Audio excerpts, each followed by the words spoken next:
1 teaspoon of small purple-black crystals sold at almost every American pharmacy for less than $2 per bottle, 1 gallon of clean water, 5 minutes of careful mixing, and the resulting pale pink solution delivers one of the most versatile plant health treatments ever documented in agricultural chemistry.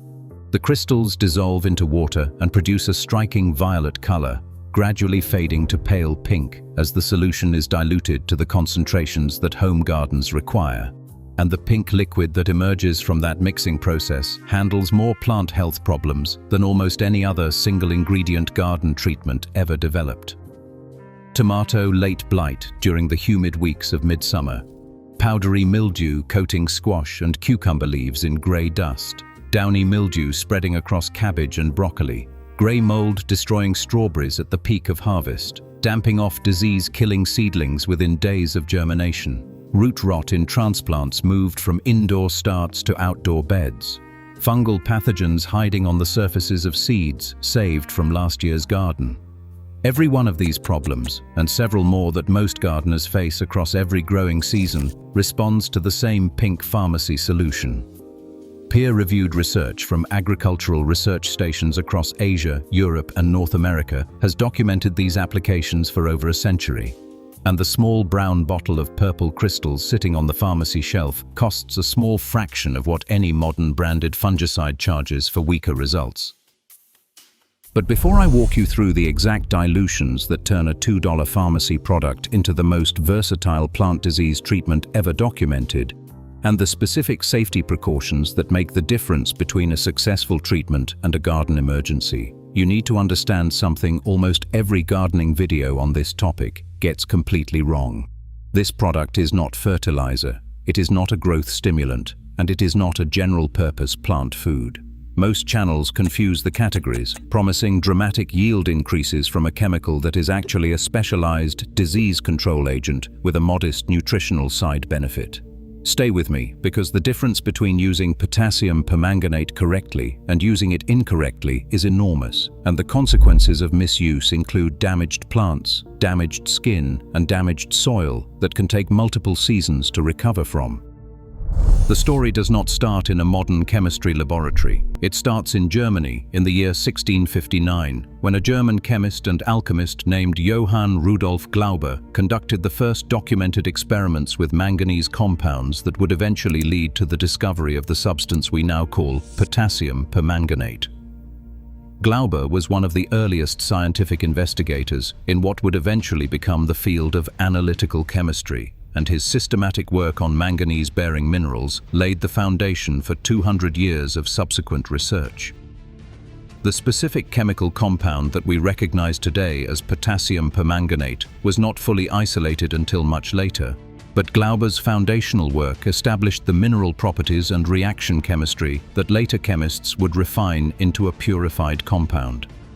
Through the 1700s and early 1800s, European chemists gradually improved the isolation and purification techniques, and by the middle of the 19th century, potassium permanganate was becoming widely recognized as a powerful oxidizing agent, with applications ranging from industrial water treatment to pharmaceutical preparation. The specific product that concerns us in this video traces to the year 1857, when a British chemist named Henry Bollmann Condy began commercially manufacturing and marketing a stabilized solution of potassium permanganate under the brand name Condy's Fluid. Condy sold the product primarily as a disinfectant for medical and household use, and the same chemistry has remained in continuous commercial production under various brand names for over 160 years. The chemistry has never fundamentally changed. Potassium permanganate is a strong oxidizing agent that destroys the cell walls of bacteria, fungi, and certain viruses through direct chemical reaction. And this same disinfectant action that makes it useful in medical contexts also makes it exceptionally effective against the fungal and bacterial pathogens that damage home garden crops. By the middle of the 20th century, agricultural chemists had systematically documented dozens of specific applications for potassium permanganate in vegetable production, and these documented uses appeared regularly in agricultural extension bulletins until the post-war chemical industry began marketing branded fungicides that gradually displaced the older, simpler treatments. Here is the part nobody talks about. The reason potassium permanganate works so effectively against such a wide range of plant health problems comes down to its chemistry rather than to any biological interaction. Potassium permanganate is what chemists call a strong oxidizing agent, meaning the compound aggressively pulls electrons away from other molecules it contacts. When the diluted solution touches the cell walls of fungi, bacteria, or virus particles, the oxidation reaction destroys the molecular structures that these pathogens need to survive. The disinfectant action is essentially mechanical rather than metabolic, so pathogens cannot develop resistance to potassium permanganate the way they develop resistance to targeted chemical fungicides that work through specific biochemical pathways. This makes the compound useful across an unusually wide range of applications, and it explains why the same treatment that disinfects seeds also treats late blight, powdery mildew, and root rot with comparable effectiveness. One chemistry, many applications, no resistance development. This combination is genuinely rare in agricultural chemistry, and it explains why potassium permanganate has remained in continuous agricultural use for well over a century, despite the commercial development of dozens of newer branded alternatives. The visual chemistry of the compound is worth understanding because it provides a built-in indicator system that most other agricultural chemicals cannot match. Pure potassium permanganate crystals appear as small dark purple to nearly black chunks with a metallic sheen. When dissolved in water at high concentrations, the crystals produce a deep violet color so dark it appears almost black in a sealed container. As the solution is diluted to the concentrations home gardens actually use, the color fades progressively through purple to bright pink to pale pink to nearly colorless. Every color point along that gradient corresponds to a specific concentration range documented in agricultural research, and experienced users can estimate the strength of their working solution by eye without needing precise measurement tools. When the oxidation reactions complete their work in the treated area, the compound reduces to manganese dioxide and the visible color shifts from pink to reddish-brown to brown, providing a direct visual indicator that the treatment has done its work and no active oxidizing agent remains. This built-in color coding is one of the reasons the chemistry has remained useful across so many different applications and skill levels over such a long period of continuous agricultural use. Now stay with me, because the specific applications documented in peer-reviewed agricultural research span far more categories than most gardeners have ever considered. Research published on rice cultivation in the 1980s documented potassium permanganate seed treatments as highly effective against rice blast and rice blight diseases, with soaking treatments producing disease incidence reductions of substantial magnitude in controlled field trials. Research on watermelon wilt disease documented that root irrigation treatments with dilute potassium permanganate solutions in the early growth stage achieved cure rates between 80 and 90% of infected plants, saving crops that would otherwise have been lost entirely. Studies on damping off disease in seedling flats documented that spraying with dilute potassium permanganate every 7 to 10 days after emergence controlled the disease incidence below 2% of plants, essentially eliminating one of the most destructive problems in early season vegetable production. Research on downy mildew across cabbage, cucumber, and melon crops documented significant control effects from spray applications, particularly during the vulnerable seedling and early growth stages when the pathogens establish most aggressively. Every one of these applications reflects controlled experimental measurement, not marketing claims, and everyone uses the same simple chemistry that home gardeners can access for a fraction of the cost of commercial branded alternatives. Here is the shareable detail that should change how you think about garden disease control forever. Potassium permanganate leaves only one byproduct behind after it completes its oxidation reactions in the soil or on plant surfaces. That byproduct is manganese dioxide, an inert brown compound that is completely harmless to plants, soil biology, and the environment. Manganese itself is an essential plant micronutrient, and the residue left behind by potassium permanganate applications actually provides a small nutritional benefit to the treated plants once the disinfectant action is complete. Compare this to modern synthetic fungicides, most of which leave chemical residues that persist in soil, water, and plant tissue for weeks or months after application. And the ecological profile of potassium permanganate looks remarkably clean by comparison. The strong oxidation action does its work. The pathogens die, the compound reduces to inert manganese dioxide, and the treatment leaves nothing harmful behind. This is one of the reasons the chemistry has remained in agricultural use for over a century, while dozens of more toxic alternatives have come and gone through regulatory approval and eventual restriction. So why is potassium permanganate no longer part of mainstream American gardening advice, despite the peer-reviewed research documenting its effectiveness? The answer follows the same pattern as almost every displaced traditional treatment. The post-war chemical industry developed branded fungicides that could be patented, marketed, and sold at premium prices to home gardeners and commercial growers. Potassium permanganate cannot be patented, cannot be branded as a proprietary garden product, and delivers effective disease control at a small fraction of the branded alternative's price. The economics are exactly backward from how the retail garden supply industry needs to function. So the same chemistry that Henry Bollmann Condy commercialized in 1857, that appeared in USDA extension bulletins throughout the middle 20th century, and that peer-reviewed research continues validating in modern applications, sites largely absent from the aisles of American garden centers where most home gardeners look for advice. Now I need to be honest with you, because dishonesty about the safety concerns with potassium permanganate could genuinely damage your plants, your soil, and even your skin if you ignore me. This is not baking soda, it is not Epsom salt, and it is not molasses. Potassium permanganate is a strong oxidizing chemical that requires specific handling precautions in ways that most home garden treatments do not. Read this section carefully before you use this product for anything. Always wear gloves when handling the crystals or the concentrated solution, because contact with skin stains the skin brown and can cause chemical burns at higher concentrations. Store the crystal container away from children and pets, because ingestion is genuinely dangerous. Do not exceed the documented dilution ratios, because concentrated solutions cause phytotoxicity that will damage or kill your plants rather than helping them. Do not mix potassium permanganate with hydrogen peroxide, with rubbing alcohol, or with any other oxidizing agent, because the combined chemistry can produce dangerous reactions. Rinse seeds with clean water after treatment, because residual permanganate on seed surfaces can interfere with germination if not removed.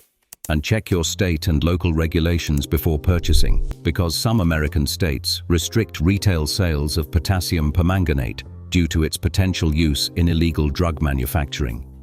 In restricted areas, you may need to purchase through a pharmacy with identification, and quantities may be limited. The practical handling considerations extend beyond the immediate safety warnings, and understanding them prevents most of the mistakes that new users make with this chemistry. Always mix the solution in a container dedicated exclusively to garden use, because the strong staining action makes any container used for permanganate solutions unsuitable for food or drink storage afterward. Prepare solutions immediately before application rather than storing them, because the compound gradually reduces to manganese dioxide over time and loses its effectiveness within hours of mixing. Apply solutions using a plastic or glass sprayer rather than metal equipment, because permanganate reacts with many metals in ways that damage the equipment and reduce the strength of the treatment. Rinse all application equipment thoroughly with clean water immediately after use, because dried permanganate residues stain permanently and cannot be removed from most surfaces. Wear old clothing that you do not mind staining, because splashes will leave permanent brown marks on fabric even at dilute concentrations. Treat the treatment itself with the same practical respect you would give any strong household chemical, and the applications documented in agricultural research work reliably without any of the accidents that occur when users treat the compound as ordinary garden supplies. There is a second, honest reality worth flagging. Not every plant problem is best solved with potassium permanganate, and treating this compound as a universal remedy is the fastest path to disappointing results. The chemistry works exceptionally well against fungal diseases, bacterial pathogens, and certain viral infections during the early stages of disease development. It works poorly against established insect pest infestations, against nutrient deficiencies masquerading as disease symptoms, and against environmental stress problems that look like disease but originate in watering, sunlight, or soil issues. Diagnose your actual problem before reaching for the pink crystals. Yellowing leaves without other symptoms usually indicate nutrient deficiency rather than disease. Wilting during hot weather usually indicates water stress rather than infection. Holes chewed in leaves indicate insect damage rather than fungal disease. The applications documented in this video work best when your problem is genuinely a fungal or bacterial infection, and treating other categories of problems with potassium permanganate will produce inconsistent results that unfairly reflect on a chemistry that works exceptionally well within its actual application range. Now we get to the part you came here for. The exact dilutions and the specific application methods that produce the strongest results across each of the major uses documented in peer-reviewed research. Pay close attention to the ratios because concentration matters enormously with this chemistry, and small measurement errors can shift the treatment from effective to damaging. For seed disinfection, before planting, dissolve 2 grams of potassium permanganate crystals in 1 liter of water, producing a moderate purple solution. Soak seeds in this solution for 20 to 30 minutes, then rinse thoroughly with clean water before planting or drying for storage. This treatment eliminates fungal pathogens carried on seed surfaces and dramatically improves germination rates for saved seeds from previous garden seasons. For damping off disease control in seedling flats, prepare a much weaker solution by dissolving approximately 1 gram of crystals in 10 liters of water, producing pale pink water. Spray this solution on emerging seedlings every 7 to 10 days for 3 consecutive applications, beginning as soon as the seedlings emerge from the soil. For powdery mildew and downy mildew control on established plants, prepare the same 1 gram per 10 liters solution and spray both the tops and undersides of affected leaves during early morning hours before direct sun strikes the plants. Repeat the application every 5 to 7 days for 3 to 4 consecutive treatments during active disease pressure. For late blight treatment on tomatoes during humid weather, apply the same dilute solution as a soil drench around the base of each plant, wetting the root zone thoroughly and repeating at weekly intervals while active disease symptoms are present. For grey mold control on strawberries, apply the pale pink solution before flowering and again immediately after flowering, spraying thoroughly to cover the developing fruit and surrounding foliage. For root rot prevention in transplants, soak the root systems in a moderate purple solution for approximately 15 minutes before planting, allowing the disinfectant action to eliminate any pathogens carried on root surfaces. For soil disinfection, in beds that experienced serious disease problems in previous seasons, drench the soil surface with the pale pink solution before planting new crops, allowing the treatment to soak into the top few inches where most seedling pathogens establish. Across every one of these applications, the visual indicator matters as much as the measured concentration. Pale pink water indicates the correct dilution for spray and soil applications. Deep purple water indicates concentrated solution, appropriate only for seed disinfection and other soaking treatments. Water that appears brown or reddish-brown indicates that the potassium permanganate has completed its oxidation reactions and been reduced to manganese dioxide, meaning the disinfectant action is finished and the solution should be discarded rather than applied. The next time you walk past the first aid section of your pharmacy and see a small brown bottle of purple crystals labeled Potassium Permanganate, do not just see an obscure chemical from a bygone era of home medicine. See a strong oxidizing agent that Henry Bollmann Condy commercialized in 1857, that peer-reviewed agricultural research has validated across dozens of specific applications in the following century and a half, at a price no branded fungicide can profitably match, capable of protecting your garden from the majority of the fungal and bacterial diseases that would otherwise damage your crops every single growing season. The harvest begins now.